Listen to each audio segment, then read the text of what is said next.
سلامونه نیکې هیلې او احترامات باندې کوم. بیا هم تاسو ټولو درنو لیدونکو ته او ښه راغلاست درته وایم د ضیا ټکنالوژي یوټیوب چینل ته. دلته به نن د نوټیفیکیشنو یا خبرتیاوو د بندولو لپاره سیټینګز در وښیم. دلته دوې حل لارې موږ لرو. په لومړۍ حل لارې کې په سیټینګز یا هم په تنظیماتو کې موږ د خبرتیاوو یا نوټیفیکیشنونو د بندولو لارې چارې زده کوو، او په دویمه کې یو اپلیکیشن در ښیم. د هغه طریقه به دغه طریقه زده کړو چې څنګه نوټیفیکیشن خبرتیاوې چې هر وخت موږ ته راځي، چې کله موږ فیسبوک ګورو، یوټیوب ګورو، یا هم سوشل میډیا نور اپلیکیشنونه یا هم نورې برنامې ګورو، نو هغه به بندېږي. لومړی به راسو د سیټینګز مینو ته، وروسته به راسو اپلیکیشنو ته، ته به د اپس اپشن پیدا کړو او هغه به کلیک کړو. اوس دلته موږ غواړو چې نوټیفیکیشنونه یا هم خبرتیاوې بندې کړو. مثلا زه اوس راځم لومړی کې د دغه د کروم د بندوو، کروم ته به راسو او اپلیکیشن به خلاص کړو. دغه نوټیفیکیشن الاو چې ورته لیکلی دی دا به دغه اپشن به یې آف کړو. اوس خو آن دی.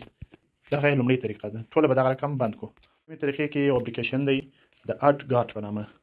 اډ ګارډ داسې کار کوي، تاسې به ولاړ شئ، اډ ګارډ به په ګوګل کې سرچ کړئ. نو اډ ګارډ به د هغه د طریقه ډاونلوډ کړئ. نو چې ډاونلوډ مو کوئ، دغه دلته ډېر شان انیبل دي، یعنې پروټکشن. ګوره دلته راوړي دي چې 8850 یا ټوټل بلاکډ، یعنې هر ویب سایټونه یا نوټیفیکیشن د سیسټمونه یا هم راته بلاک کړي دي.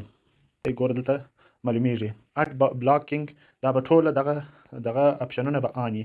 یو د فایروال دغه به آف وي، نور دا ټوله که براوزینګ سکیورټي ده، که ډي ان ایس پروټکشن ده، دا رقم آن کړئ او بیا به دا انیبل کړئ. نو وی پی این په رقم کلي راوړي په سر کې، لکه څنګه چې معلومیږي. که مو ویډیو خوښ شوي نو حتما یې در سره لایک کړئ او چینل در سره سبسکرایب کړئ. مننه.